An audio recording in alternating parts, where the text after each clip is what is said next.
What's up, homebrewers? It's Sean here with Intune Brewing, and wanted to give a quick tip on how to use winter to your advantage here in Chicago.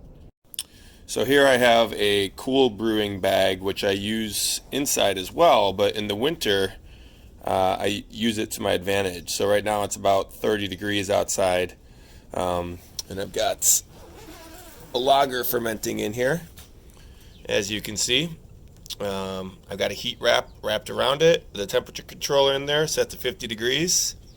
I've got my little blow off tube in there, and it stayed pretty much right at 50. So it was actually 18 degrees for the last 2 days and even colder at night, and this stayed at 50 degrees. It never dropped below. So the cool brewing bag does a pretty good job of insulating in both directions. If it were to get above 50 degrees outside, I could always throw an ice pack or so in there and kind of cool it down, which is how I do it inside as well. But having it outside alleviates the ice packs and allows me to keep lager temperatures pretty easily by using the heat wrap, which is a lot more consistent. So hope this tip helps you, and cheers.